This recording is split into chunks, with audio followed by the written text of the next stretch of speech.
이따가는 위로 다시 갈 거예요, 브릿지로. 괜찮아, 은희자매? 이거 어려워. 이거 높아. 그리고 힘들어. 남자곡. 아직 안 끝났어요. 미안해요, 조용히 좀.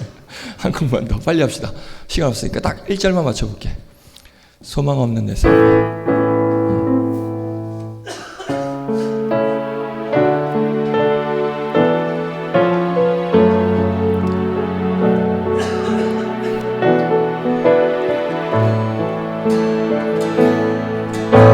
소망 없는 내 삶에 새 생명 허락하신 날 향한 주님의 은혜, 놀라운 주님의 사랑. 삶의 문제 힘겨워 눈물 만들 때도 날 안아주시는 주님, 한없는 주님의 사랑 나 찬양하네. 나의 믿음 주께 드려 나의 삶이 주를 향해 내 유일한 사랑 되신 주께 안 올라가 내 삶 드리니 나의 믿음 주께 드려 나의 삶이 주를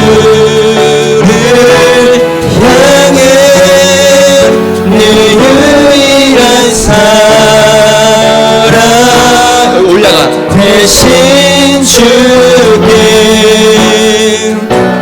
내 삶 드리니. 오케이, 됐죠? 이따가 봅시다. 헷갈려.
다 함께 사도신경으로 우리의 신앙을 고백하도록 하겠습니다. 전능하사 천지를 만드신 하나님 아버지를 내가 믿사오며 그 외아들 우리 주 예수 그리스도를 믿사오니 이는 성령으로 잉태하사 동정녀 마리아에게 나시고 본디오 빌라도에게 고난을 받으사 십자가에 못 박혀 죽으시고 장사한 지 사흘 만에 죽은 자 가운데서 다시 살아나시며 하늘에 오르사 전능하신 하나님 우편에 앉아 계시다가 저리로서 산자와 죽은 자를 심판하러 오시리라. 성령을 믿사오며 거룩한 공회와 성도가 서로 교통하는 것과 죄를 사하여 주시는 것과 몸이 다시 사는 것과 영원히 사는 것을 믿사옵나이다. 아멘. 할렐루야. 반갑습니다. 네, 오랜만에 보는 반가운 청년들도 있고요. 매주 보는 이렇게 얘기하면 안 되겠죠. 네, 순간 뭔가 나오려고 그랬는데 참아야 될 것 같아요. 네, 매주 보지만 더 반가운 우리 청년들이 있습니다. 이 세상 무엇보다도 오직 주님이십니까? 아멘. 그렇습니다. 세상 무엇보다도 바꿀 수 없는 오직 그 주님, 그 주님을 한번 힘차게 찬양했으면 좋겠는데, 이 찬양 아까 연습할 때 들으셨겠지만 많이 어렵습니다. 남자를 위한 찬양, 거의 군가 수준의 찬양이긴 한데, 한번 우리 모르는 청년들 함께 배워보고, 아는 청년들은 우리 힘차게 한번 오직 주님을 경배하는 시간 됐으면 좋겠습니다. 우리 함께 찬양할까요?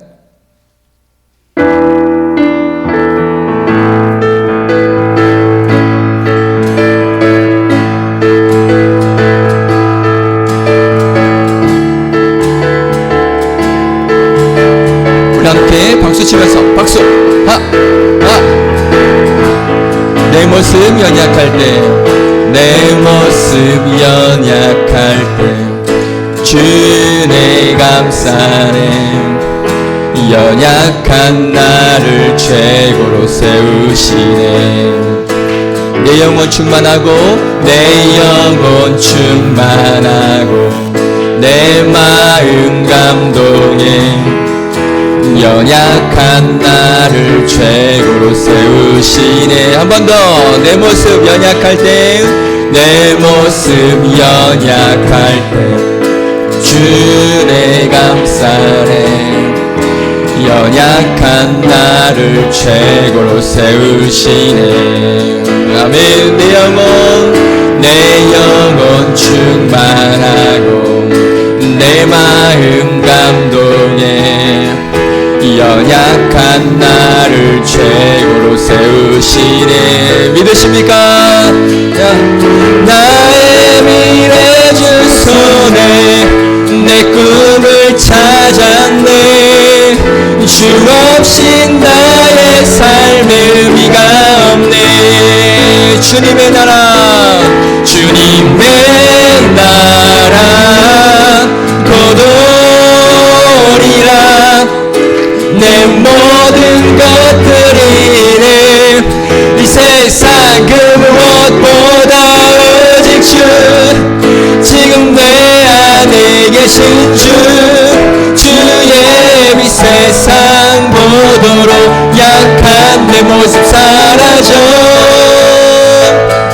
주 하나님 혈박을 끊으신 주, 빛 되신 주께 모든 것 외치니 오직 주 내게 생명 주고 내 삶을 비추네.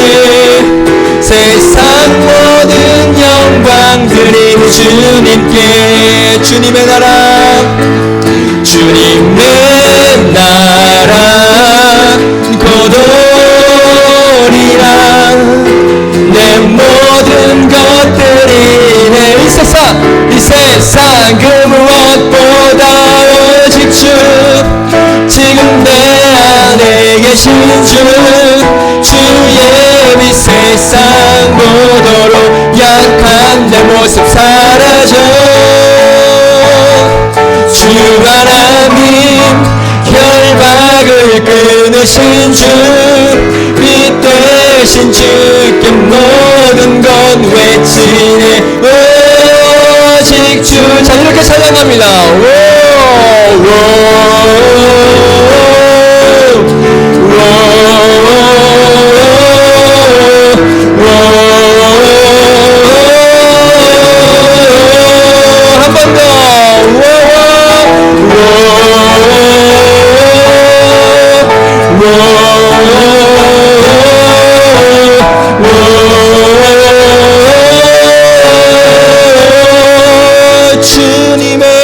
주님 내 나라 거두리라.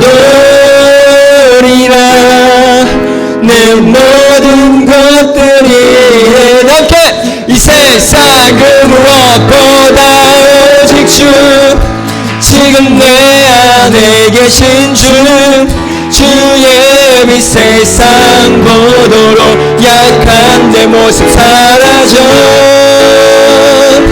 주 하나님 결박을 끊으신 주, 빛 되신 주께 모든 것 대신이 오직 주, 주 하나님 결박을 끊으신 주, 주의 빛 세상 모든 건 외치네 오직 주.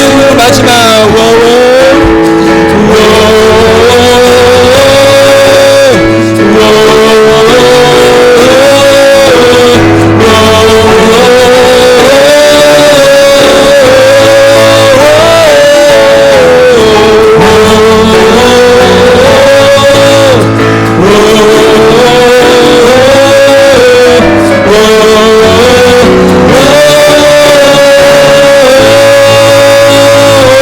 찬양합니다. 이 세상 무엇보다도 오직 주님이십니다. 할렐루야.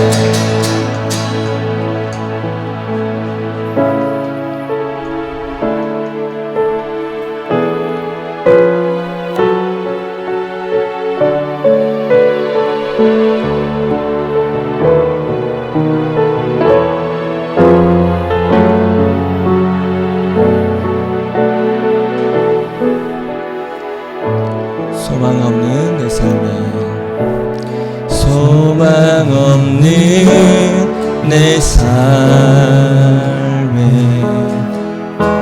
새 생명 허락하신 날 향한 주님의 은혜, 놀라운 주님의 사랑, 삶의 문제 힘겨워 눈물만 흘릴 때도 날 안아주시는 주님, 한없는 주님의 사랑 나 찬양하네. 나의 믿음 주께 드려 나의 삶이 주를 향해 내 유일한 사랑 되신 주께 내 삶들이 나의 믿음 주께 드려 나의 삶이 주를 향해 내 유일한 사랑 되신 주께 내 삶 드리리.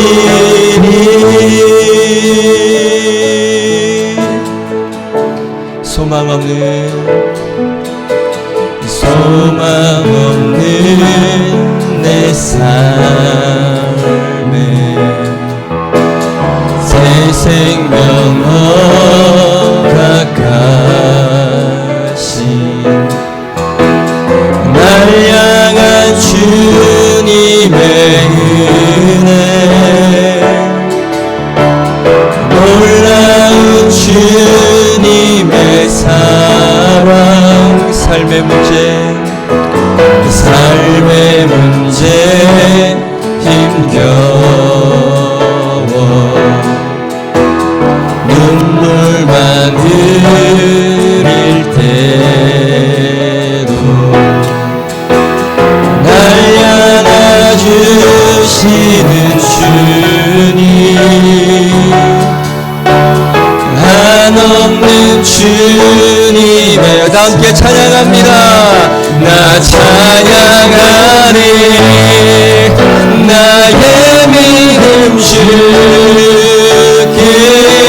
드려, 나의 삶이 주를 향해 내 유일한 사랑 되신 주께 내 삶 드리니, 나의 믿음 주께 드려, 나의 삶이 주를 향해 내 유일한 사랑 되신 주께 내 삶들, 마지막입니다. 나의 믿음 주께 드려, 나의 삶이 주를 향해 내 유일한 사랑 되신 주께 내 삶 드리니, 나의 믿음 주께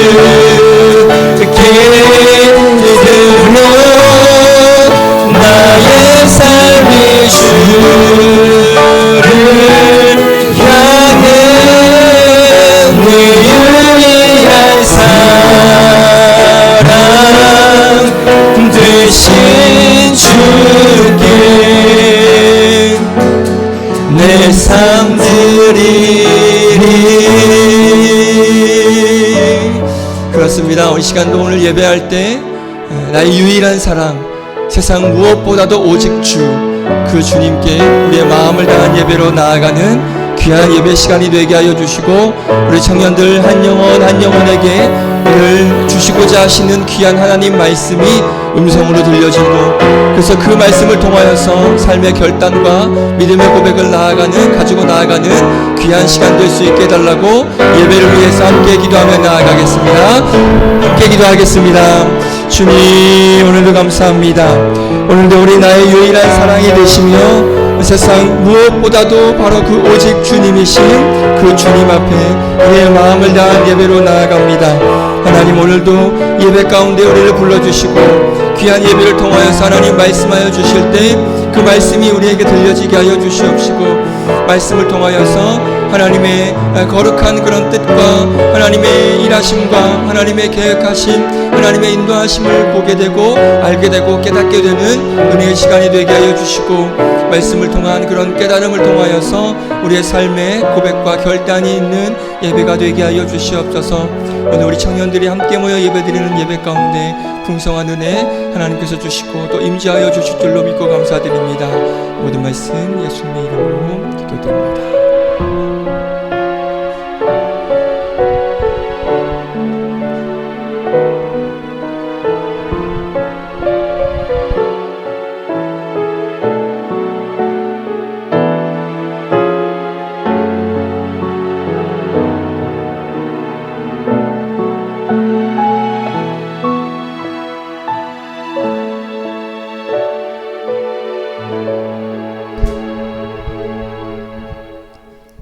사랑이 많으신 하나님 아버지, 오늘도 우리를 이 자리 가운데 불러주셔서 함께 예배 드릴 수 있게 해주심 감사합니다. 한 주간 우리는 주님을 잊고 지낸 적이 많았을지라도 늘 주님께서는 저희를 지켜주시고 먹여주시고 동행해 주심 감사합니다.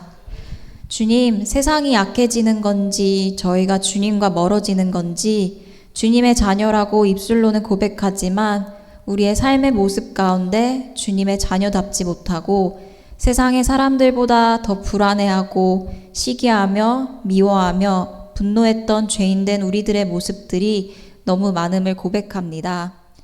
삶의 어려움을 만났을 때 말씀 안에서 구별된 모습으로 나아가야 하지만 우리도 그저 세상의 위로와 만족을 구하며 안주하며 살아갔던 모습들을 함께 고백합니다. 하나님 앞에 칭찬받을 모습 하나 없는 저희지만 그래도 저희를 다시금 이 자리에 불러주셔서 말씀을 듣게 하시고 믿음의 동역자들과 교제하게 하셔서 회개의 기회를 주심 감사합니다. 주님, 오늘 목사님께서 선포하시는 말씀을 통해 청년부 한 명 한 명에게 필요한 말씀을 듣게 하시고 완악했던 마음을 깨워주시고 위로가 필요한 자들에게는 위로를 허락하여 주시옵소서. 저희를 긍휼히 여기사 오늘 이 예배를 통해 죽어가는 우리의 영혼들을 살아나는 이 시간이 되게 해주시고 우리의 믿음을 주께 드리고 우리의 삶이 다시금 주님께 향하겠다는 그 결단을 하는 오늘의 이 예배가 되게 하여 주시옵소서. 말씀을 준비하시고 전하시는 이호재 목사님께도 늘 지혜를 도와주시고 은혜를 허락하셔서 많은 이들이 주님께 돌아오는 그 역사가 우리 목사님을 통해 나타나게 하여 주시옵소서. 또한 매주 예배를 위해 섬기는 인원들도 기억해 주시고 오늘 이 예배가 오직 주님 한 분만이 영광 받으실 줄을 믿사오며 사랑이 많으신 예수님의 이름으로 기도하였습니다. 아멘.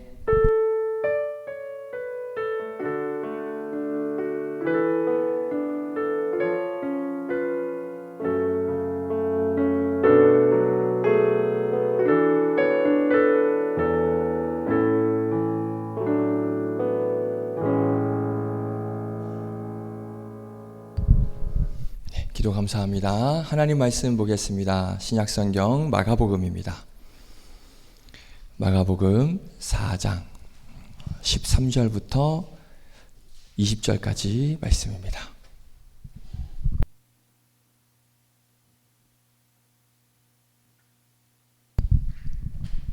마가복음 4장 13절부터 20절까지 말씀입니다.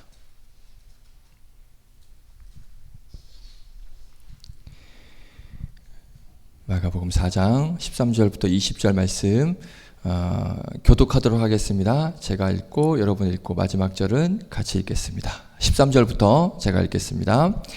또 이르시되 너희가 이 비유를 알지 못할진대 어떻게 모든 비유를 알겠느냐. 뿌리는 자는 말씀을 뿌리는 것이라. 말씀이 길가에 뿌려졌다는 것은 이들을 가리킴이니 곧 말씀을 들었을 때 사탄이 즉시 와서 그들에게 뿌려진 말씀을 빼앗는 것이요. 또 이와 같이 돌밭에 뿌려졌다는 것은 이들을 가리킴이니 곧 말씀을 들을 때 즉시 기쁨으로 받으나 그 속에 뿌리가 없어 잠깐 견디다가 말씀으로 인하여 환난이나 박해가 일어나는 때에는 곧 넘어지는 자요. 또 어떤 이는 가시떨기에 뿌려진 자니 이들은 말씀을 듣기는 하되 세상의 염려와 재물의 유혹과 기타 욕심이 들어와 말씀을 막아 결실하지 못하게 되는 자요. 함께 읽겠습니다. 좋은 땅에 뿌려졌다는 것은 오직 곧 말씀을 듣고 받아 30배나 60배나 100배의 결실을 하는 자니라. 아멘. 기도하겠습니다. 한 주간의 세상 가운데에서 또 하나님의 보호하심과 인도하심과 지키심 가운데 또 지켜주셔서 오늘도 예배의 자리에 나올 수 있도록 또 온라인으로 함께 할 수 있도록 인도하여 주심에 감사를 드립니다. 오늘도 하나님께서 불러주셨사오니 그 부르심 가운데 하나님의 뜻을 경험하게 하여 주시고 하나님께서 부르셨으니 우리에게 주시고자 하시는 그 하나님의 말씀이 들려지는 은혜의 시간이 될 수 있도록 역사하여 주시옵소서. 오늘 예배를 통하여서 결단하게 하여 주시고 위로를 얻게 하여 주시고 힘을 얻게 하여 주시옵시고 앞으로의 삶을 다시 한번 돌아보고 고백하는 그런 은혜의 시간이 될 수 있도록 우리 청년들의 마음 한 영혼 한 영혼의 모든 마음들 하나님께서 만져주셔서 은혜가 넘치는 또 기쁨과 감사가 넘치는 귀한 예배가 될 수 있도록 역사하여 주시옵소서. 말씀을 전하고 듣습니다. 부족한 종 세워주셨사오니 종의 자충을 감추시고 전하는 자와 듣는 자 모두에게 동일한 은혜가 풍성히 임하는 귀한 시간 될 수 있도록 은혜 위에 은혜를 더하여 주시옵소서. 감사드리며 예수님의 이름으로 기도드립니다. 아멘. 오늘 내 마음의 밭은이라는 제목으로 함께 말씀 나누겠습니다. 오늘 말씀에 나오는 이 비유는 우리가 너무나 잘 알고 있는 유명한 그런 비유입니다. 네 가지 밭이 있는데 그 밭이 이제 우리의 마음이다라고 예수님께서 말씀하시면서 이제 비유로 설명을 해 주시는 거예요. 그래서 오늘 먼저 이 예수님께서 말씀하신 것을 그냥 그대로 제가 리뷰를 하겠습니다. 예수님께서 네 가지 밭은 이러한 밭이다라고 말씀하신 걸 제가 그대로 리뷰를 할 테니까 한번 잘 들어보시기 바랍니다. 하나님 말씀을 듣는 자들 가운데 마음 상태가 다 다르대요. 그래서 그걸 예수님께서 크게 네 가지로 분류를 하셨습니다. 그럼 첫 번째 마음, 어떤 마음이라고 말씀하시죠? 길바닥 같은 마음. 자, 15절에 길가라고 나오죠? 네, 길바닥 같은 마음이라고 말씀하십니다. 우리 15절, 우리 함께 읽어보도록 하겠습니다. 시작. 말씀이 길가에 뿌려졌다는 것은 이들을 가리킴이니 곧 말씀을 들었을 때 사탄이 즉시 와서 그들에게 뿌려진 말씀을 빼앗는 것이요. 아멘. 자, 길바닥이라고 말씀하시는데, 길의 특징이 뭘까요? 자, 길의 특징. 여러 사람들이 굉장히 많이 지나다니기 때문에 이 길은 딱딱합니다. 맞습니까? 예, 계속 여러 사람들이 수도 없이 땅을 밟기 때문에 굉장히 단단하게 굳게 됩니다. 자, 그래서 길바닥 같은 건 어떤 의미냐? 말씀의 씨앗이 뿌려졌는데 이미 그 마음이 굳어지고 딱딱해져서 그 씨앗이 속으로 들어갈 수 있다 없다? 없다. 속으로 들어갈 수 없는 거예요. 그러니까 말씀이 뿌려졌는데 마음이 딱딱하고 굳어져서 그 말씀이 들어가지 못하는 거예요. 그러니까 말씀을 듣기는 듣지만 마음이 닳고 닳아서 딱딱해졌기 때문에 아무리 말씀이 주어져도 그 말씀이 내 마음에, 내 삶에 들어가지 않는 거예요. 자, 길은 통행량이나 어떤 보행자들이 굉장히 많습니다. 이걸 이렇게 한번 생각해 볼게요. 우리가 예배 자리에 나와 있는데 길에 통행량과 보행자가 많은 것처럼 예배 자리에 나와 앉아 있지만 우리의 머릿속과 우리의 마음에는 다른 것들이 너무 많은 거예요. 길과 보행자들이 많이 지나다니는 것처럼 내가 이 자리에 나와 있지만 다른 생각들, 다른 마음들이 너무 많은 것들이 왔다 갔다 그러니까 온갖 잡생각들의 통행량이 너무나 많은 거예요. 그러니까 말씀이 지금 들려지지만 그 말씀이 나에게 들리지만 말씀의 씨가 내 마음에, 내 삶에 들어갈 공간이 없는 거예요. 너무나 많은 생각들이 왔다 갔다 하니까 그게 굳어지고 딱딱해져서 내 말씀이, 하나님 말씀이 내 마음에 들어가지 못하는 것입니다. 자, 혹시 지금 여러분 중에 이곳에 지금 나와서 앉아는 있지만 이미 마음과 생각이 딱딱해졌어요. 다 굳어졌어요. 그래서 온갖 다른 생각들로만 가득 꽉 차 있어서 혹시 말씀이 들어가지 않는 그런 청년들 있으십니까? 바라옵기는 그런 청년들, 마음이 딱딱하고 굳어져서 아무리 말씀을 전해도 그 말씀이 들어가지 않는 그런 청년들이 없기를 간절히 바라고 축복드리겠습니다. 자, 예수님 말씀 리뷰만 하는 거니까 이따가 설명드리고 다 넘어갈게요. 두 번째 마음, 돌밭 같은 마음이라고 말씀하십니다. 한번 읽어볼까요? 16절, 17절입니다. 같이 읽습니다. 시작. 또 이와 같이 돌밭에 뿌려졌다는 것은 이들을 가리킴이니 곧 말씀을 들을 때 즉시 기쁨으로 받으나 그 속에 뿌리가 없어 잠깐 견디다가 말씀으로 인하여 환난이나 박해가 일어나는 때에는 곧 넘어지는 자요. 아멘. 자, 이 마음을 보십시오. 자, 그래도 보니까 말씀은 듣기는 들어요. 그래요? 그렇죠? 듣기는 들어요. 그래서 기쁨으로 말씀을 받아요. 받기는 해요. 그런데 문제는 뭐예요? 뭘 내리지 못해요? 뿌리를 내리지 못해요. 자, 2026년도 청년부 표가 뭔지 아시죠? 같이 한번 외쳐볼까요? 시작. 예쁘다. 예수님께 뿌리를 내리는 우리다. 그래서 그 말씀이 우리에게 들려지면 그 말씀이신 예수님께 우리가 믿음의 뿌리를 내려야 되는데, 자, 이 돌밭 같은 마음은 어떤 마음이라고요? 말씀은 듣기는 들어요. 그런데 뿌리를 내리지 못하는 마음이래요. 말씀을 받아요. 그 말씀을 기쁨으로 들어요. 그런데 뿌리를 내리지 못하니까 열매를 맺을 수 있어요? 없어요? 없죠. 듣지만 뿌리를 못 내리니 결실을 내지 못하는 마음이에요.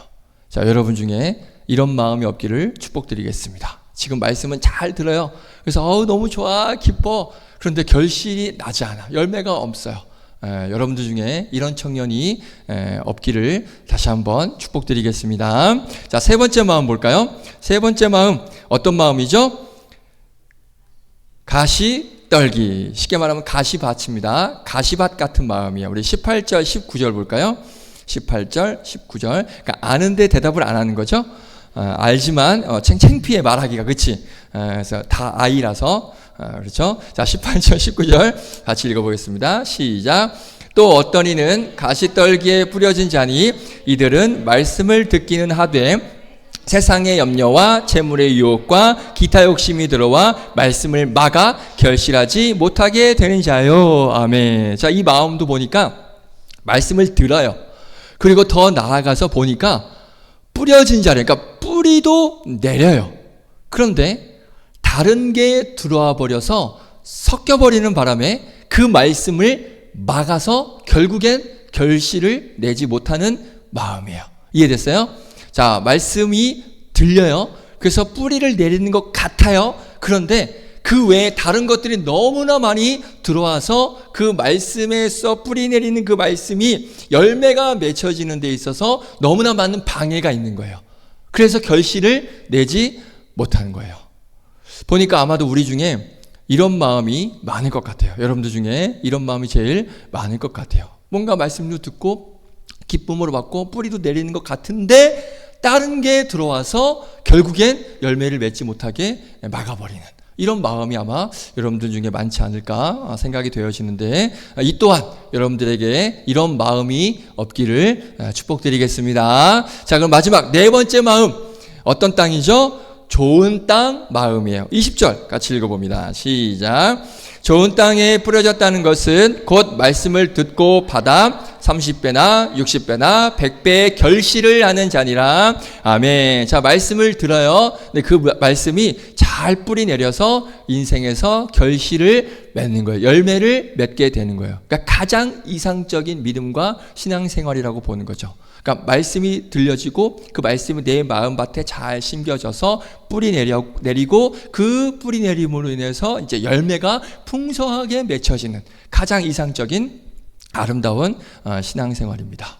자, 바라는 것은 우리 청년들 여러분들이 이 좋은 땅과 같은 그런 마음과 믿음과 신앙생활을 해 나갈 수 있는 여러분들 되시기를 주님의 이름으로 축복드리고, 저 또한 그런 여러분들이 이런 좋은 땅과 같은 그런 마음이 되기를 저 또한 열심히 최선을 다해서 기도할 테니까 우리 함께 이 좋은 땅 그런 마음으로 남은 인생 또 신앙생활 해 나가시는 그런 여러분들 되시기를 주님의 이름으로 축복드리겠습니다. 자, 이렇게 밭은 네 가지 마음으로 구분을 할 수 있다고 이제 예수님께서 말씀하셨고요. 자, 이제부터는 이제 오늘 말씀으로 제가 깨달은 것들을 한번 여러분들과 나눠볼 테니까 한번 집중해서 잘 들어보시길 바랍니다. 은혜가 될 겁니다. 자, 오늘 네 가지 마음을 보니까 네 가지 마음을 비교를 해볼게요. 비교를 해보니까 안 좋은 마음과 좋은 마음으로 나눌 수 있을 것 같습니다. 그러면 안 좋은 마음은 몇 개일까요? 3개? 맞아요? 네, 3개. 그리고 좋은 마음은 당연히 하나. 그렇죠? 자, 그러면 안 좋은 마음, 어떤 마음이죠? 길바닥 마음, 돌밭 마음, 가시밭 마음. 맞죠? 그 다음에 좋은 마음은 좋은 땅, 옥토밭이라고 우리가 얘기할게요. 옥토밭 마음. 이렇게 두 분류로 나눌 수 있는데요. 자, 보니까 이 세 가지 안 좋은 마음이 있죠? 이 세 가지 안 좋은 마음도 이 세 개도 보니까 나눌 수 있을 것 같아요. 어떻게 나눌 수 있냐? 더 안 좋은 마음이 있고 조금 덜 안 좋은 마음이 있고 그나마 조금 안 좋은 마음이 있습니다. 제가 비밀 하나 알려드릴게요. 여러분들 혹시 이 생각 해보셨습니까? 도토리 키 재기에 보면 실제로 키가 다 다릅니다. 맞아요? 맞습니까? 생각해 보셨어요? 네, 도토리라고 무시하면 안 됩니다. 여러분들 도토리 키 재기 하라고 하는데 실제로 도토리도 키 재면 그 키가 다 다릅니다. 무슨 말이냐? 안 좋은 마음이라고 해서 그냥 무조건 다 안 좋은 마음이라고 하기보다는, 물론 다 안 좋은 마음인 건 맞습니다. 안 좋은 마음이지만 보니까 제일 안 좋은 마음이 있고 그나마 조금 안 좋은 마음이 있고 좀 덜 안 좋은 마음이 있다는 것을 제가 발견을 했습니다. 자, 잘 한번 들어보십시오. 제가 보기에 이 세 가지 마음 중에 제일 안 좋은 마음은요, 여러분들 보시기에 어떤 마음인 것 같습니까? 제일 안 좋은 마음. 네. 길바닥 같은 마음이라고 저는 보여져요. 자, 이 마음이 보니까 제일 안 좋은 마음인 것 같아요. 왜냐? 하나님의 말씀이 들어갈 틈 자체가 없어요. 맞습니까? 딱딱하게 굳어져서 하나님의 말씀이 아예 들어갈 틈이 없는 마음이에요. 분명히 다 이 세 가지는 안 좋은 마음인 건 맞습니다. 하지만 이 마음은, 이 길바닥 마음은 아예 하나님의 말씀이 조금이라도 비집고 들어갈 틈이 없는 그런 마음이다 보니까 제가 봤을 땐 가장 안 좋은 마음이라고 볼 수가 있습니다. 그러니까 제일 회개해야 되는, 제일 변화가 필요한 마음이 바로 이 길바닥 마음입니다. 혹시 여러분 중에 들어보니 맞아, 내 마음이 길바닥 같구나 라고 판단이 된다면 크게 회개하셔야 되고 즉시 회개하셔야 됩니다. 그리고 옆 사람을 딱 봤어요. 옆 사람을 봤는데 저 옆 사람 예배 드리는 모습을 보니까, 또 신앙생활 하는 거 보니까 말씀을 아예 듣는 것 같지가 않아. 분명히 말씀이 들려지는데 전혀 그 말씀에 반응도 못하고 듣지도 못하는 그런 마음이면 그 영혼을 우리가 크게 불쌍히 여겨야 됩니다. 제일 안 좋은 마음이에요. 말씀이 들려지는데 그 말씀이 조금도 내 삶에 들어오지를 않는, 말씀을 거부하는 마음이기 때문에 가장 안 좋은 마음이라고 보여집니다. 자, 그러면 두 번째 안 좋은 마음은 어떤 마음일까요? 제가 봤을 땐 돌밭 같은 마음인 것 같습니다. 자, 말씀드렸습니다. 물론 다 안 좋은 마음인 건 맞습니다. 하지만 상대적으로 이 돌밭 같은 마음은 길바닥 같은 마음보다는 그나마 그래도 도토리 키 재보니까 조금은 그나마 좀 나은 것 같아요. 자, 왜냐? 말씀이 들려지면 받긴 받아요. 그러니까 분명히 길바닥보다는 낫죠. 맞죠? 길바닥은 아예 받지도 못하는데 이 돌밭은 말씀을 받기는 받아요. 그러니까 도토리 키 재면 조금은 달라요. 확실히 조금 달라요. 심지어는 기쁨으로 그 말씀을 받아요. 어떻습니까? 길바닥보다는 훨씬 더 좋은 마음 맞습니까? 그나마 좀 더 좋은 마음으로 보여집니다. 자, 그런데 이 돌밭 같은 마음, 안 좋은 마음일 수밖에 없는 건 왜냐? 결과적으로는 뭘 맺지 못해요? 결실, 열매를 맺지 못하기 때문에 안 좋은 마음이에요. 그러니까 말씀을 듣기는 듣고 때로는 그 말씀을 기쁨으로 받고 아멘으로 아멘하고 받아요. 우리가 예배를 드릴 때 말씀을 아멘으로 받고 말씀 너무 좋다고 막 은혜도 받아요. 그러면 우리가 어떤 생각하는지 아십니까? 내 마음이 어떤 마음과 같다? 어떤 밭과 같다? 옥토밭이라고 생각을 해요. 맞습니까? 내가 말씀이 들려지면 그 말씀을 내가 아멘으로 받고 그 말씀이 너무 좋아서 막 은혜가 돼. 이 말씀을 들었을 때 그래 맞아 이렇게 살아야지, 너무 오늘 말씀 좋았어, 오늘 내가 그래 이 말씀을 가지고 힘을 얻어 살아가야지 라고 이런 어떤 반응이 나에게 있어요. 그럼 내가 어떤 생각을 해요? 그래 나는 말씀을 받고 열매를 맺는 내 마음은 옥토밭이구나, 그래 나 칭찬해야지 하고 스스로를 옥토밭이라고 여겨요. 그런데 이게 뭐일 수 있다? 착각일 수 있다. 왜냐? 돌밭도요 기쁨으로 받기는 받아요. 아멘으로 받기는 받아요. 그런데 결과는 어떻다고요? 결실을 못 맺어요. 받을 때는 아멘으로 기쁨으로 받지만 내 삶에 조금도 변화가 없다면, 내 삶에 아멘 너무 말씀의 은혜가 너무 좋아서 너무나 힘이 나고 위로가 되고 오늘 너무 좋았어 라고 하지만 내 삶에 변화가 없고 내 삶에 결실을 맺지 못한다면 그건 무슨 밭이다? 돌밭인 거예요. 이게 핵심입니다. 많은 분들이 착각합니다. 내가 말씀을 받고 말씀의 은혜 받으니 내 마음이 옥토밭일 거야. 아니요. 내 삶에 열매가 어떻게 맺혀지는지를 한번 점검해 보십시오. 그럼 내 마음이 옥토가 아니라 돌밭일 가능성이 굉장히 많습니다. 자, 그럼 세 번째 볼게요. 가시밭 같은 마음도 안 좋은 마음이긴 하지만 그나마 길바닥이나 돌밭보다는 그나마 조금 나은 그런 마음인 것 같아요. 말씀을 들어요. 그리고 뿌리도 내려요. 훨씬 괜찮은 마음 맞습니까? 말씀 받고 뿌리를 조금 내렸어요. 그래서 도토리 키 재면 그나마 얘가 제일 커요. 고만고만하지만 그래도 그 중에서도 얘가 좀 더 크긴 커요. 그런데 문제는 뭐냐? 이 마음도 결론적으로는 뭘 못 맺어요? 결실을, 열매를 못 맺어요. 뿌리를 이제 조금씩 내리는 것 같아서 좀 잘하려고 하는 것 같아. 좀 뭔가 신앙이 변화하려고 하는 것 같아요.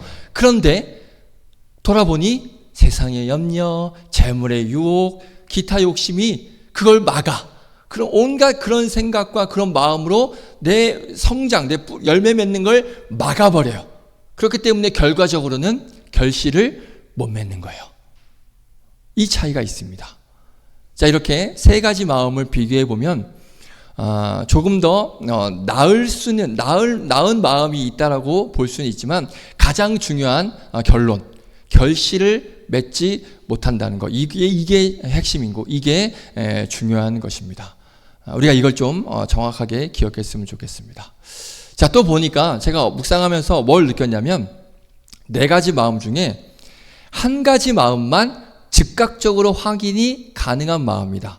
그러니까 반대로 나머지 마음은 시간이 흘러야 알 수 있는 마음인 것 같아요. 다시 한번요. 네 가지 마음 중에 한 가지 마음은 즉각적으로 확인할 수 있는데 나머지 세 가지 마음은 좀 시간이 흘러봐야 정확하게 내 마음이 어떤지를 알 수 있다는 것이죠. 자, 그러면 네 가지 마음 중에 즉각적으로 확인되는 마음 딱 하나 있습니다. 뭘까요? 어떤 것 같으세요? 길바닥 같은 마음이에요. 길바닥 같은 마음. 왜? 말씀이 아예 들어가지 않는 마음이잖아요. 그렇죠? 그러니까 바로 확인이 돼요. 말씀이 아예 들어가지 않으니까 이 마음은 바로 확인이 돼요. 그러니까 예배 드리는 모습 보면 길바닥 같은지 정확하게 바로 눈으로 보고 알 수 있습니다. 그러니까 자리에는 앉아는 있지만 말씀 듣지 않고 완전히 귀 닫고 마음 닫고 완전히 나는 상관없다, 이 예배하고 나는 상관없다 거부하고 있으면 그거는 길바닥 같은 마음. 정확하게 바로 알 수가 있습니다. 자, 그런데 나머지 세 개의 마음들을 보십시오. 돌밭, 가시밭, 옥토 마음은 사실 이 현장에서, 예배 현장에서는 바로 확인이 불가한 마음입니다. 아까 말씀드렸죠? 주일날 이렇게 예배를 드리고 말씀이 선포돼요. 그러면 그 말씀을 우리가 아멘 합니다. 그리고 기쁨으로 받아요. 은혜를 받아요. 그러면 그걸 다 옥토라고 말할 수 있나요? 없어요. 옥토라고 우리가 착각하면 안 된다라고 분명히 말씀을 드렸습니다. 돌밭도 기쁜 마음으로 받는다고 했고 가시밭 같은 마음도 일단 말씀을 듣는다고 했습니다. 그래서 내가 예배 시간에 은혜를 받고 눈물도 흘리고 막 아멘 외치고 결단하고 내가 깨달았다고 해서 내 마음이 옥토라고 생각한다면 그게 착각일 수 있다는 것 정확히 알아야 됩니다. 왜냐? 내 마음이 옥토인지 아닌지는 사실 이 예배 시간에는 바로 확인이 안 돼요. 예배 시간은 옥토 같지. 말씀이 나에게 들리고 은혜가 되면 옥토 같죠.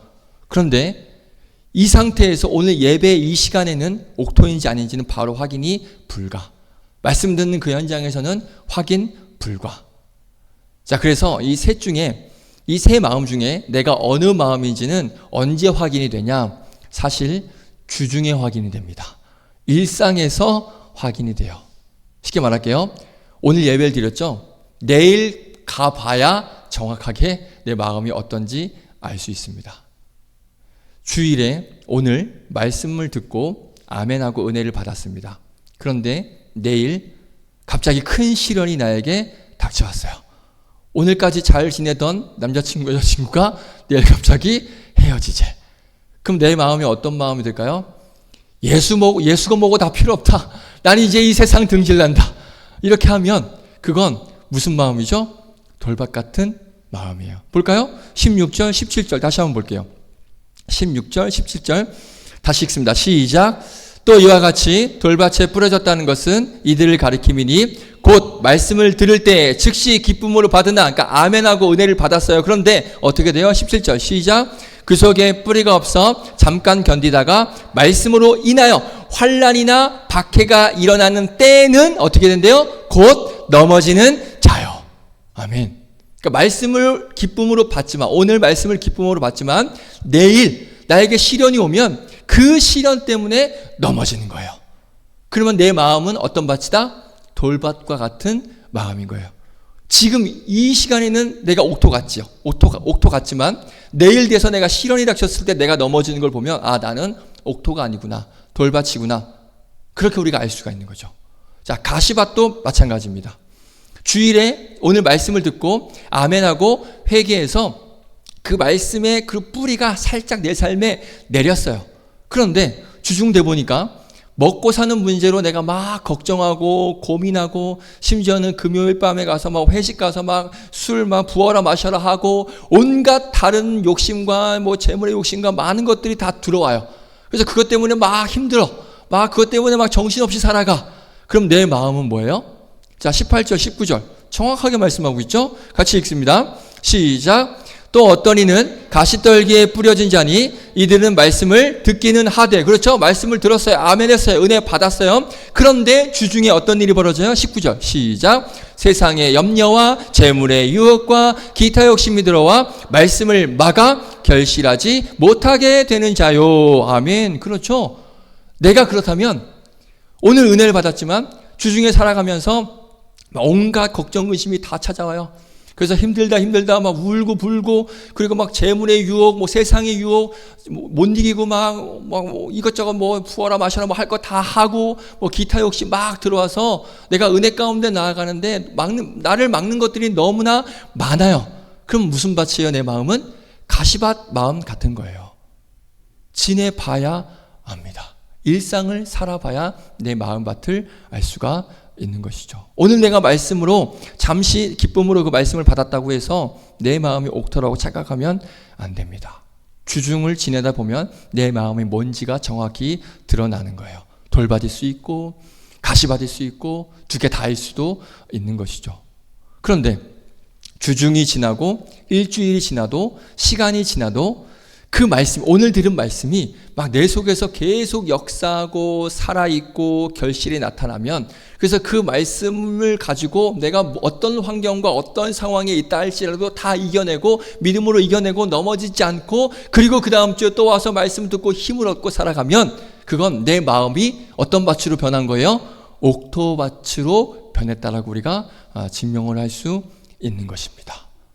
자, 바라는 것은 오늘이 지나고 주중이 지나면서 여러분들 마음밭이 돌밭이 아니라, 가시밭 마음이 아니라, 아예 뭐 말씀도 들려지지 않는 그런 길바닥 같은 마음이 아니라 옥토밭으로 확인되는 그런 은혜가 여러분들에게 있기를 주님의 이름으로 축복드리겠습니다. 아멘. 일주일 동안 살아가시면서 내 마음에 옥토밭이다 라고 확신 들면 저에게 카톡을 주세요. 그럼 제가 여러분들에게 선물을 드리겠습니다. 목사님, 제 마음이 옥토밭이었어요. 거짓말하면 안 되고. 그래서 제가 그러면 또 응원의 그런 격려 메시지와 선물을 보내줄 테니, 저는 돌밭도 아니고 가시밭도 아니고 다 이겨냈습니다. 걱정 근심 없이 잘 감당해내고 있습니다. 제 마음이 옥토인 것 같습니다. 목사님, 딱 이렇게 메시지를 보내주시면 제가 확인 절차 하나만 거치고 여러분들에게 선물과 격려의 메시지를 주도록 하겠습니다. 주중에 넘어지지 마시고 오늘 받은 말씀, 그 말씀의 은혜로 이번 주 또 다음 주 또 우리의 인생을 살아내시는 그런 여러분들 되시기를 다시 한번 주님의 이름으로 축복드리겠습니다. 자, 그리고 또 하나 있습니다. 이 세 가지 마음이 항상 동일하지 않습니다. 항상 그 마음일 수 없어요. 무슨 말이냐? 길바닥 같은 마음도, 돌밭 같은 마음도, 가시밭 같은 마음도 갈아엎으면, 다시 새롭게 갈아엎으면 옥토가 될 수 있습니다. 할렐루야. 동의하십니까? 맞죠? 네. 돌밭, 가시밭, 그 길바닥, 이 마음도 다시 갈아엎으면 언제든지 옥토가 될 수 있습니다. 그런데 반대로 지금 내 마음이 옥토예요. 그런데 그 옥토인 마음을 방치하면 어떤 마음이 될까요? 길바닥이 될 수 있고 돌밭이 될 수 있고 가시밭으로 다시 바뀔 수 있습니다. 맞습니까? 그래서 우리는 늘 긴장을 풀면 안 됩니다. 나 옥토야, 나 됐네, 이러고 자만하면 안 돼요. 교만하면 안 됩니다. 언제든지 다시 길바닥 될 수 있고요, 돌밭 될 수 있고 가시밭 될 수 있다는 것 긴장하셔야 됩니다. 자, 잠언 4장 23절 볼까요? 앞에 자막에 있습니다. 우리 같이 한번 읽어보겠습니다. 시작. 뭐든 지킬 만한 것 중에 더욱 내 마음을 지키라. 생명의 근원이 이에서 남이니라. 아멘. 여러분들 마음이 옥토가 되시기를 바라고요. 옥토의 마음을 끝까지 잘 지키시기를 바라고요. 그리고 지금 내 마음이 길바닥이고 돌밭이고 또 가시밭과 같다면 옥토로 갈아 엎어지는, 여러분들이 다시 옥토밭으로 새롭게 되는 그런 놀라운 은혜가 있기를 주님의 이름으로 축복드리겠습니다. 자, 마지막으로 한 가지만 더 말씀드리고 말씀 정리하겠습니다. 자, 14절 말씀 우리 다시 한번 보겠습니다. 14절 짧은 말씀인데요, 같이 한번 읽어보겠습니다. 시작. 뿌리는 자는 말씀을 뿌리는 것이라. 아멘. 자, 여기서 뿌리는 자는 농부죠. 맞죠? 씨를 뿌리는 사람은 농부잖아요. 그렇죠, 농부죠. 자, 그럼 농부는 여기서 누구를 상징할까요? 대충 누굴 것 같아요? 딱 느낌 오지 않아요? 하나님. 맞아요? 하나님. 농부 하나님입니다. 자, 하나님이 말씀을 세상에 지금 뿌리시는 거예요. 자, 그러면 말씀은 무엇을 상징할까요?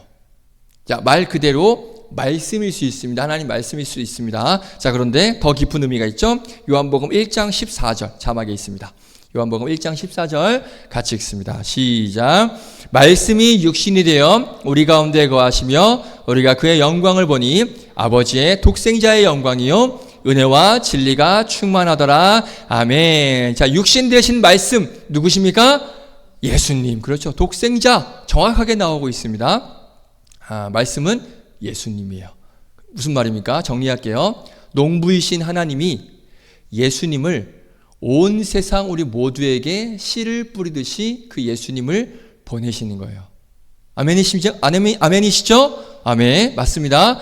하나님이 예수님을 온 땅에 뿌리신 거예요. 이 세상에 보내주신 거예요. 그러면 우리가 이렇게 생각해 보겠습니다. 제가 지난 주일 오전 예배 때 혹시 예배에 함께한 청년들 있는 걸로 알고 있습니다. 제가 오전 예배 때 어떤 말씀을 나눴냐면 간단하게 말씀드릴게요. 그 혹시 말씀 궁금하시면 유튜브에 올라와 있으니까 함께 나누시면 좋을 것 같습니다. 어떤 말씀을 드렸냐면 우리 하나님께서는 이스라엘 백성들만 택하셨습니까? 이스라엘 백성들만 사랑하십니까? 이스라엘 백성들만 구원하십니까? 아닙니다. 이스라엘 백성들만 택하시고 이스라엘 백성들만 사랑하시는 게 아니라 이방인들을 포함한 이 세상 모든 사람들을 택하시고 사랑하신다라는 말씀을 지난주 오전 예배 때 나눴습니다. 그래서 창세기 41장 45절이 본문이었는데 제가 자막은 넣지는 않았지만 오늘 본문 표시해 두시고 한번 창세기 41장 가볼게요. 제가 이 말씀을 가지고 예를 들어서 말씀을 드렸는데 창세기 41장 45절 맨 앞이니까 금방 찾을 수 있을 거예요. 창세기 41장 45절. 자, 같이 한번 자막에는 없습니다. 제가 넣지 않았습니다. 같이 한번 읽어보겠습니다. 41장 45절 시작. 그가 요셉의 이름을 사브낫 바네아라 하고 또 오네 제사장 보디베라의 딸 아스낫을 그에게 주어 아내로 삼게 하니라. 요셉이 나가 애굽 온 땅을 순찰하니라. 아멘. 자, 요셉이 누구랑 결혼을 했습니까? 오네 제사장 보디베라의 딸. 그러니까 제사장이라고 하니까 우리가 하나님의 제사장이라고 생각해요. 목사님이라고 생각합니다. 그런데 아니죠. 말씀드렸습니다. 온이라는 건 이집트의 한 도시 지역 이름이고요. 그 지역 이름, 그 온은 어떤 신을 숭배했냐면 태양신을 숭배했습니다. 당시에 라라고 하는 태양신을 숭배했습니다. 그 태양신을 섬기는 제사장 보디베라. 보디베라의 뜻이 뭐냐면 라에게 속한 자라는 의미가 있어요. 그러니까 정확하게 태양신의 그런 신내림을 받은 사람이 보디베라예요. 그런데 요셉이 누구랑 결혼했다고요?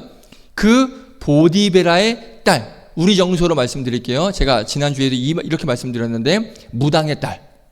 맞죠? 무당 딸이에요. 신내림 받은 그 태양신의 신내림 받은 그 무당의 딸과 결혼을 한 거예요, 요셉이. 자, 요셉은 늘 어떤 믿음과 신앙을 가지고 살았던 사람입니까? 우리가 잘 알고 있죠? 네 글자 코람데오 맞습니까? 하나님 앞에서 모든 유혹과 모든 상황들을 다 이겨내고 애굽의 총리까지 된 하나님께서 귀하게 쓰신 인물이 요셉이에요. 그런데 그런 요셉이 왜 무당의 딸과 결혼을 했을까요?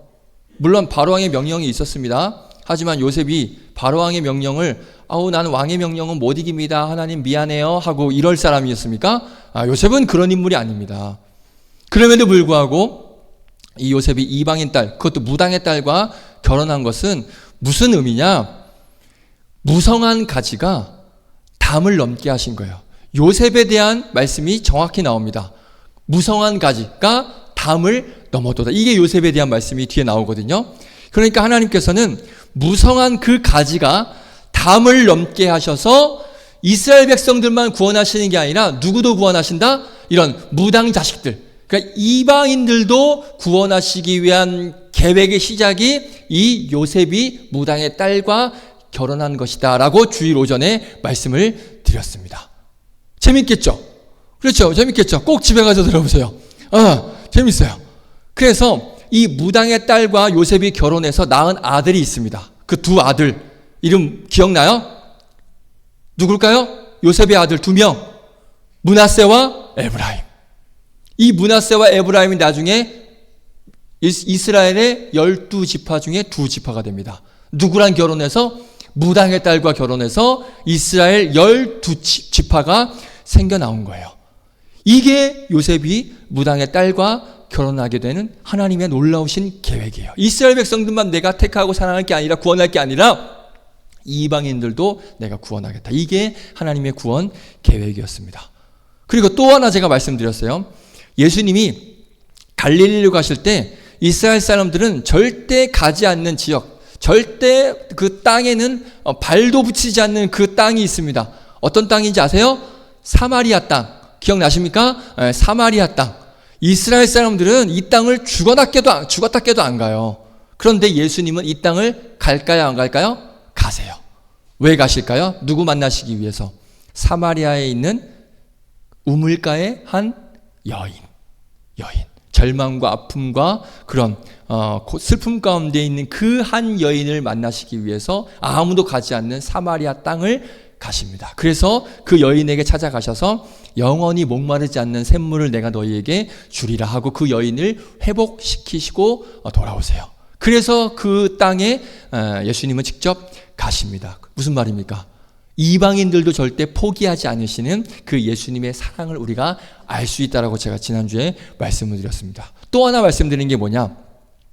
예수님이 가나 혼인잔치에서 뭐를 뭘로 바꿨죠? 물을 포도주로 바꾸는 사건. 이 사건, 자, 주님을 너무나 제가 정확히 그때 이렇게 표현했습니다. 주님을 너무 사랑하시는 분들은 이걸 어떻게 해석하느냐? 자, 여기서 주는 예수님이 아니죠? 술님을 너무나 사랑하시는 우리 주님을 너무나 사랑하셔서 매일매일 주님과 만나시는 분들이 많이 계세요. 여러분들 중에도 분명 있을 거예요. 매일 주님과 교통하고 매일 주님을 사랑해서 매일 주님과 연합하는 그런 여러분들 있으실 겁니다. 자, 그러면 이분들은 이걸 어떻게 해석하느냐?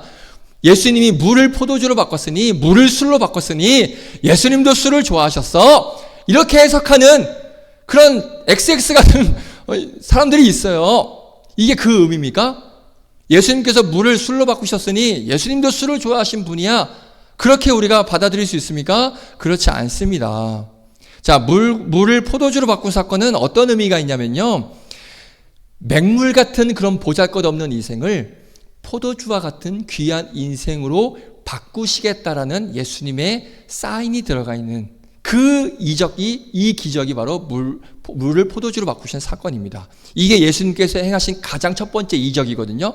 첫 번째 이적, 사인이 뭐냐? 내가 앞으로 이 세상에 살면서 맹물 같은 너희의 인생을 내가 포도주와 같은 귀한 인생으로 바꾸겠다. 이게 예수님의 뜻과 계획이신 거예요. 그래서 예수님 그 이후의 삶을 보십시오. 다 누구 찾아가십니까? 병든 자들, 과부들, 세리들, 죄인들만 찾아가세요. 그래서 이들을 만나시면서 이들을 치료해 주시고 이들을 구원의 은혜로 회복시켜 주신 분이 바로 우리 예수님이에요. 그러니까 맹물을 포도주로 바꾸신 사건이 바로 이 의미가 있는 거예요. 그러니까 예수님은 절대 이스라엘 백성들만 구원 받는다, 구원이 허락되어 있다라고 하지 않으시고 그런 아무도 인정하지 않고 보잘것없는 인생도 구원해 주시겠다고 하시는 예수님의 사랑을 볼 수가 있는 거예요. 자, 그리고 또 우리가 요나서 나눌 때 기억납니까? 이방 땅인 그 니느웨 땅에 하나님께서 요나를 보내셨어요. 근데 그 요나가 어떻게 합니까? 처음에는 거부했다가 두 번째 명령 때 물고기에서 살아나와가지고 니느웨 땅을 갑니다. 그런데 가서 어떻게 했어요? 대충 말씀을 전했죠. 이거 요나서 우리 강의할 때 기억납니까? 니느웨는 며칠을 걸을 만큼 큰 성이었다고요? 3일, 사흘 동안을 걸을 만큼 큰 성이었는데 요나 며칠 동안 말씀 외쳤을까요? 하루, 달랑 하루. 왜 사흘과 하루를 굳이 성경에 기록하고 있는 이유가 뭐냐? 이 요나의 이 불순종을 다시 한번 언급하시는 거예요. 굳이 성의 크기를 이 날짜로 굳이 말씀하실 이유가 있습니까? 없어요. 그냥 큰 성이라고 하면 되고 요나가 외쳤다라고 하시면 되는데 굳이 이걸 언급하시는 이유는 사흘 동안 걸을 만큼 큰 성인데 요나는 마지못해서 가서 대충 하루만 전한 거예요. 그런데 그 요나가 대충 전한 말씀을 듣고 니느웨 사람들과 니느웨 왕이 어떻게 변합니까? 울고 불고 막 금식하고 회개하고 난리가 났어요. 이게 어떻게 가능했다고요? 하나님께서 니느웨 땅에 반란을 내리시고 기근을 내리시고 전염병 내리시고 그리고 막 태양이 가려지는 일식 현상들, 이런 현상들을 계속 보내셔서 니느웨 백성들이 이제 큰일 났구나, 우리 이러다가 망하는구나 라고 할 때 요나가 니네 그러다 다 망한다 이렇게 메시지를 전하니 우리 진짜 망하는구나 하고 깨닫고 회개의 자리로 나아갈 수 있었던 거예요. 그러니까 하나님께서 이 모든 상황과 환경을 주관하신 거예요. 그 니느웨 백성들로 내가 구원하시겠다라고 하시는 그 구원 계획으로 이끌어 가신 거예요. 이게 바로 온 백성들을 향한 하나님의 구원 계획입니다. 이스라엘 백성들만 구원받고 택함받은 게 아니라는 거예요. 이걸 지난주 오전 예배에 나눴습니다. 다 했네.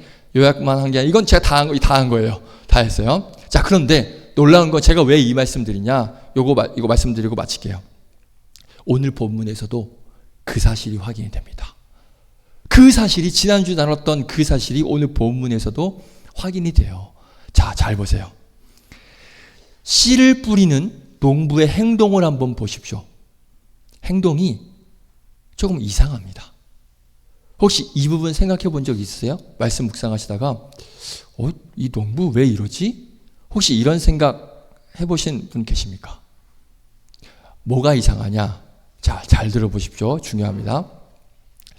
농부가 씨를 뿌리는 장소가 너무 이상해요. 맞죠? 씨를 지금 어디다 뿌려요? 처음에 어디다 뿌렸어요? 길바닥에다 뿌리고, 그 다음에 돌밭에다 뿌리고, 그 다음에 가시밭에다 뿌려요. 마지막으로 좋은 땅에 뿌려요. 씨를요, 길바닥에 뿌려대고, 돌밭에 뿌려대고, 가시밭에도 막 뿌려대요. 자, 우리가 한번 상식적으로 생각해 보시죠. 자, 저와 여러분이 농부입니다. 이제 귀농했어요, 우리가. 귀농한 거예요. 그럼 여러분들이 이제 귀농했으니까 농사를 짓겠죠? 그러면 씨를 뿌리려면 어디에다가만 씨를 뿌리는 게 정상일까요? 만약 저라면 저는 길바닥에는 안 뿌립니다. 돌밭에 뿌릴까요? 미쳤어요? 씨를 왜 돌밭에 뿌려요? 가시밭에 굳이 왜 뿌리죠? 제정신입니까? 어느 누가 길바닥에다가 씨를 뿌리고 나 농사 잘 지어야지 하면서 누가 길밭에다가 돌밭에다 가시밭에다가 씨를 뿌립니까? 정신이 온전하다면 어디 밭에다가 뿌리는 게 정상일까요? 당연히 옥토밭에다가 뿌려야죠. 맞습니까? 동의되십니까? 네, 맞아요. 그런데 이 농부를 보십시오. 가리지 않고 여기저기 막 뿌려대요. 자료를 찾아보니까요, 당시 고대 이스라엘에서는요, 이 씨라는 것이 굉장히 귀한 것이라고 합니다. 그러니까 절대 낭비돼서는 안 되는 굉장히 소중한 게 이 씨였대요. 사실 이건 뭐 우리나라도 마찬가지죠. 씨를 굳이 왜 낭비할 이유가 없잖아요. 왜 굳이 씨를 허비합니까? 상식적으로 그렇잖아요. 그죠? 씨가 왜 낭비할 거예요? 아니잖아요. 굳이 씨를 낭비할 이유가 없습니다. 그런데 이 농부라는 사람은 이 귀한 씨들을 지금 허비하듯이 낭비하듯이 여기저기 막 뿌려대요. 길이고 뭐고 막 그냥 막 뿌려대요. 이유가 뭘까요? 자, 농부는 누구라고 말씀드렸죠, 제가? 하나님. 씨는 뭐라고 말씀드렸죠? 그렇죠. 말씀이자 곧 즉 예수님이십니다. 왜 농부가 씨를 막 뿌려대는지 감이 오시나요? 느낌 오세요? 농부 되신 하나님이 자기 하나밖에 없는 그 귀한 씨인 예수 그리스도를 마치 허비하듯이 낭비하듯이 길바닥 같은 마음들에도, 돌밭 같은 마음들에도, 가시밭 같은 마음들에도 다 뿌려주고 계시는 거예요. 지금 밭을 가리지 않고 그 씨를 이스라엘 백성 옥토밭에만 뿌리는 것이 아니라 온 모든 밭에, 모든 사람들에게 그 씨를 다 뿌리고 계시는 거예요. 그 말씀 볼까요? 요한복음 3장 16절 외울 수 있죠? 요한복음 3장 16절 같이 읽어봅니다. 시작. 하나님이 옥토를 사랑하사라고 했습니까? 이스라엘을 사랑하사라고 했습니까? 자, 다시 하나님이 시작. 하나님이 세상을 이처럼 사랑하사 독생자를 뿌렸으니 이는 그를 믿는 자마다 멸망하지 않고 영생을 얻게 하려 하심이라. 아멘. 하나님이 이 세상을, 우리 모두를 사랑하셔서 독생자 예수님을 뿌리신 거예요. 길바닥 마음이든 돌밭 마음이든 가시밭 마음이든 상관하지 않고 이 세상 모든 사람들에게 우리 예수 그리스도를 주신 거예요. 시편 126편에 보면 이런 말씀이 있습니다. 여러분 아마 많이 들어보셨을 거예요. 씨를 뿌리는데, 씨를 뿌릴 때 어떻게 하면서 뿌린다고 나오는지 아십니까? 눈물을 흘리며 뿌린대요. 울며 씨를 뿌리는데요. 이거 정상입니까? 자, 내가 지금 농사를 지어요. 씨를 뿌려요. 어떻게 뿌리는 게 정상입니까? 잘 자라라 이거 뿌리는 게 낫죠. 이게 정상이죠. 근데 잘 자라라 씨를 뿌리면서 울면서 뿌리는 농부 있습니까? 없어요. 씨를 뿌리면서 우는 사람이 어디 있습니까? 말이 돼요? 누가 울면서 씨를 뿌립니까? 그런데 울면서 씨를 뿌리는 자가 있대요. 누구라고요? 우리 하나님.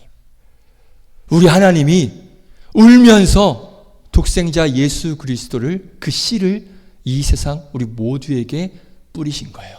이 땅에 보내신 거예요. 제가 농부라면 저는 이 귀한 씨를 절대 낭비하지 않을 겁니다. 저는 열매를 잘 맺을 것 같은 밭에다가만, 이스라엘 땅에만 씨를 뿌릴 것 같아요. 그것도 웃으면서 뿌릴 것 같아요. 그런데 이 농부는 장소도 가리지 않고요. 작년에도 울면서 뿌리고, 올해도 울면서 뿌리고, 내년에도 울면서 뿌리실 거예요. 포기하지 않고 이 밭 저 밭 온갖 밭에 다 뿌리실 거예요. 이게 바로 하나님의 사랑입니다.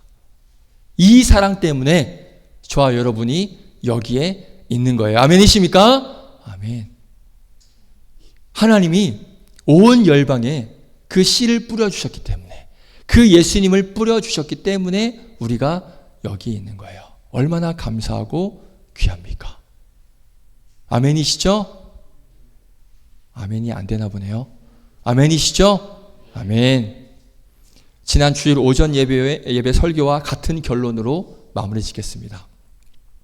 우리나라는요, 불과 130년 전만 해도 다 모두 길바닥, 돌밭, 가시밭과 같은 마음들이었습니다. 왠지 아십니까? 예수 그리스도가 이 땅에 복음이 전해진 지 130년밖에 안 됐습니다. 그러면 그 이전에는 우리 조상들은 누구를 섬겼을까요? 무당 섬겼죠. 우상 섬기고 미신 섬겼죠. 예수님이 없는데 뭐 예수님을 섬겼겠습니까? 그렇죠? 그런 희망 없는 조상 땅에 하나님이 씨를 뿌려주셨기 때문에 우리나라가 옥토와 같은 땅이 된 거예요. 그래서 지금 저와 여러분들이 어디 절이나 무당 거기서 막 무당 푸닥거리 하지 않고 이 시간에 나와서 예배 드리고 있고 이 자리에 있는 겁니다. 하나님이 그 예수 그리스도를 이 땅에 뿌려주셨기 때문에 우리가 그 예수 그리스도를 말미암아 구원을 얻은 거예요. 우주먼지라는 말 들어봤습니까? 지난 주일 설교가 우주먼지가 별이 되다라는 제목이었습니다. 우주먼지, 우주에 흩어져 있는 미립자 모양의 아주 작은 물질이라고 설명이 되어져 있습니다. 그걸 먼지라고 표현하는데, 며칠 전에 육시를 봤는데 그 달 연구하는 천문학자가 이 말을 하더라고요. 우주먼지에 대해서. 그러니까 요즘 젊은 사람들은 여러분들 나이대 아이들, 중고등학생들이 자신의 상황을 비하할 때 나는 우주먼지야 라고 말한대요. 저 처음 알았어요. 여러분들 알고 계셨어요?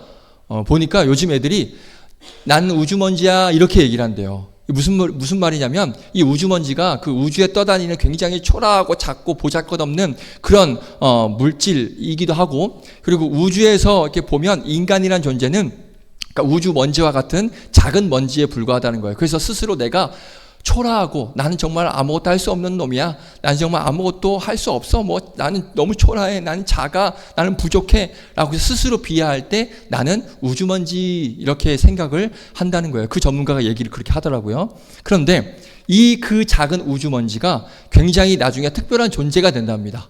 그 먼지들이 모여서 뭐가 되냐고요? 별이 된대요. 그걸 그분이 말씀해 주셨어요. 그 우주먼지들이 모여서 별이 된다는 거예요. 그래서 우주먼지는 작고 초라한 게 아니라 굉장히 별이 될 특별한 존재라는 거예요. 자, 저와 여러분도 먼지와 같은 존재입니다. 하나님이 저와 여러분 지으실 때 뭘로 지으셨습니까? 우리 뭘로 빚으셨습니까? 흙이죠? 제가 옛날에 보여드린 거 기억나요? 흙이 히브리어 원어로 뭔지 아십니까? 영어로 더스트라고 되어 있습니다. 더스트가 뭐죠? 먼지예요. 주석을 보면 티끌이라고 나옵니다. 저와 여러분은 먼지와 티끌과 같은 존재입니다. 그런 먼지와 티끌과 같은 존재를 우리 하나님 절대 포기하지 않으시고 반드시 가장 아름다운 별과 같은 존재로 저와 여러분들을 만들어 주신다는 거예요. 이 하나님의 마음이 바로 저와 여러분을 향한 크고 놀라우신 사랑의 마음이라는 거예요. 할렐루야.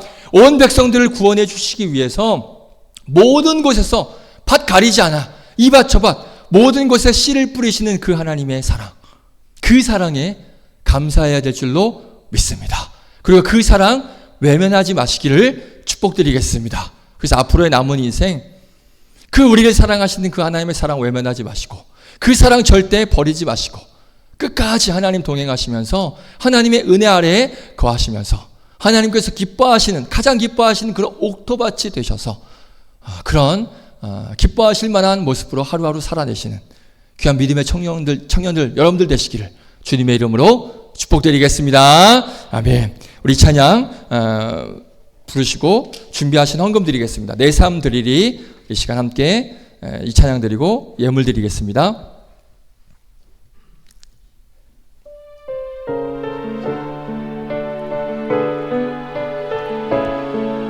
소망 없는 내 삶, 우주먼지와 같은 내 삶에 하나님께서 그 예수 그리스도라는 씨를 뿌려주셨기 때문에 새 생명이 우리에게 허락된 것입니다.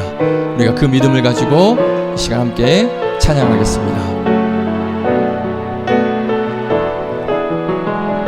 소망 없는 내 삶에 소망 없는 내 삶에 새 생명 허락하신 날 향한 주님의 은혜 놀라운 주님의 사랑 삶의 문제 힘겨워 눈물만 들일 때도 날 안아주시는 주님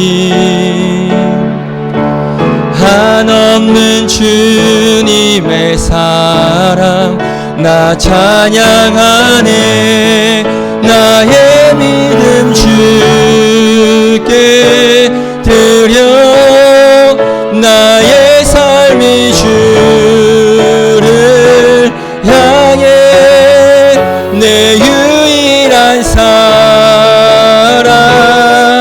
되신 주께 내 삶 드리리 나의 믿음 주께 드려 나의 삶이 주를 향해 내 유일한 사랑 되신 주께 내 삶 드리리. 아멘. 소망 없는 우리의 삶에 예수 그리스도라는 그 씨를 뿌려주셔서 우리에게 새 생명을 주셨습니다. 아멘이시죠? 아멘. 그 은혜로 살아가는 복된 여러분들 되시기를 축복드리겠습니다. 광고 드리겠습니다. 광고 보겠습니다. 자, 하나님과 가까워지기 캠페인 잘하고 계십니까? 안 보이던데? 여러분들 뭐 눈을 씻고 찾아봐도 없던데. 자, 우리 얼마 남지 않았습니다. 1월 슬기로운 예배생활 캠페인, 우리 주일 오전 예배, 금요기도회, 공예배를 통해서 하나님과 가까워지는 여러분들 되시길 바라고요.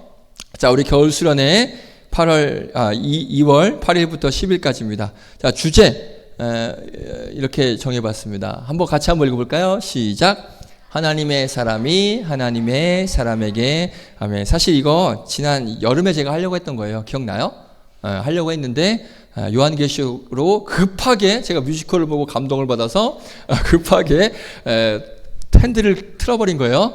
그래서 이거 그때 여름에 하려고 했던 건데 이번에는 감사하게도 우리 이상원 목사님과 제가 나눠서 하기로 했습니다.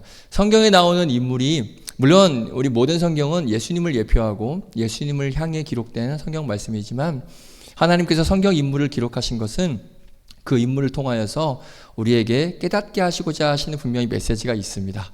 이 인물을 통하여서 어떤 믿음을 살아가야 되고, 이 인물을 통하여서 우리가 뭘 지양해야 되는지, 뭘 타산지석 삼아야 되는지, 그런 것들. 그래서 결국 예수님을 닮아가는 삶을 이 성경에 기록된 인물들을 통하여서 우리가 어떠한 모습으로 살아갈까를 보여주시기 위해서 기록이 된 건데, 그래서 우리 목사님하고 저하고 성경 인물을 각각 좀 나눠서 좀 깊게 살펴보려고 합니다. 그래서 우리가 성경 인물을 좀 나누면서 우리의 삶을 한번 대입해 보기도 하고, 또 도전을 받기도 해보고, 또 아니면 지향하는 그런 또 결단을 또 삼는 그런 시간이 되려고 하니까 우리 너무나 귀한 시간일 것 같습니다. 꼭 함께 하셔서 은혜 받으시고 또 결단하시는 시간 되길 바랍니다. 꼭 함께 하시길 바라겠습니다. 그래서 수련회를 위한 준비 기도회가 지금 금요 기도회 때 있고요. 그리고 이번 주 토요일과 다음 주 토요일에 있습니다. 오후 3시에 여기서 있으니까요.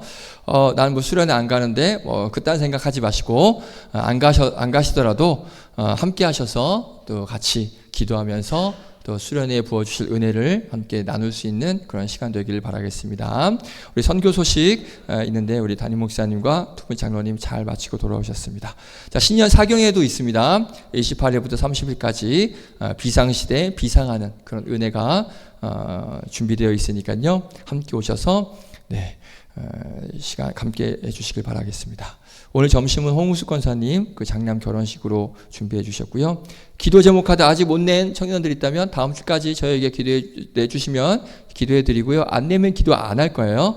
자, 내주셔서 제가 기도해 주시겠습니다. 지금 시간이 많이 갔습니다. 우리 간단하게 예배 후에 셀 나눔 인사 잠깐 나누시고 3시 반에 우리 수련회 준비를 위한 모임이 있으니까요. 기억해 주시면 감사하겠습니다. 자, 드려진 예물 위해 기도하고 제가 축도로 마치겠습니다. 감사헌금 이은지 청년들입니다. 옥토와 같은 마음밭으로 말씀을 있는 그대로 받아들이고 삶에서 좋은 열매를 맺는 제가 되게 하여 주세요. 아멘. 사랑의 헌금 이주영 A 청년 드렸습니다. 기도하겠습니다. 거룩하신 하나님, 우리는 옥토밭이 되기를 소망하며 꿈꿉니다. 그런데 살아가다 보면 내 삶이, 내 인생이 가시밭이 될 때가 있고 돌밭이 될 때가 있고 그리고 또 길바닥 같은 그런 삶으로 변할 때가 있습니다. 바라는 것은 그 길바닥, 돌밭, 가시밭도 갈아엎으면 옥토가 될 줄로 믿습니다. 하나님께서 저와 우리 모두를 외면하지 않으시고 온 백성에게 예수 그리스도라는 그 씨를 뿌려주셨듯이 절대 우리를 포기하지 않으시는 그 하나님의 사랑이 있기에 우리가 그런 우리의 길바닥과 돌밭과 가시밭 같은 마음이 다시 옥토 같은 밭이 되어서 남은 평생, 남은 일생 그 하나님의 말씀 의지하여서 하나님께서 기뻐하시는 30배, 60배, 100배의 열매를 맺으며 살아가는 복된 인생이 되는 귀한 청년들 되게 하여 주시옵소서. 그 우리를 항상 늘 놓지 않으시는 그 하나님의 사랑에 우리가 감사하며 그 하나님의 은혜를 기억하며 하루하루 살아낼 수 있는 귀한 믿음의 청년들 되게 하여 주시옵소서. 그 하나님의 놀라우신 그 사랑에 감사하여 오늘도 귀한 예물 감사의 헌금과 또 사랑의 헌금과 또 주일 헌금과 여러 가지 제목들을 올려드리오니 기쁘게 받아주시고 이 예물 쓰여지는 곳에도 30배, 60배, 100배의 열매가 맺혀지는 놀라운 역사가 일어나게 하여 주시옵소서. 오늘 말씀으로 받은 은혜, 내일 다시 까먹는 그런 길바닥 가시밭 돌밭 마음이 아니라 한 주간 그 말씀에 힘을 얻어 오늘도 우리를 사랑하시는 그 하나님의 사랑에 힘을 얻어 한 주간 잘 믿음으로 살아내는 옥토박 같은 그런 삶을 살아내는 그런 믿음과 신앙으로 살아가는 귀한 청년들 되게 하여 주실 줄로 믿고 감사드리며 이 모든 말씀 우리 구주 예수 그리스도의 이름으로 기도드립니다. 아멘. 이제는 우리를 죄악 가운데서 구원하신 우리 구주 예수 그리스도의 은혜와 우리를 놓지 않으시고 온 백성에게 예수 그리스도라는 씨를 뿌려주심으로 온 백성을 포기하지 않으시고 구원하시기로 작정하신 하나님의 놀라우신 사랑과 성령님의 역사 인도하심이 늘 옥토밭이 되기를 간절히 소망하고 다짐하며 고백하며 나아가는 귀한 청년들 마음 가운데 이들의 삶 가운데 하나님 친히 임재하여 주시고 능력과 은혜를 도하여 주시고 말씀으로 돌려주셔서 다른 밭이 아닌 늘 옥토밭의 인생을 살아가는 복된 그런 청년들 되기를 다짐하며 돌아가는 귀한 믿음의 청년들 머리 위에 이들의 삶 위에 이제로부터 영원까지 함께 하시기를 간절히 축원하옵나이다. 아멘.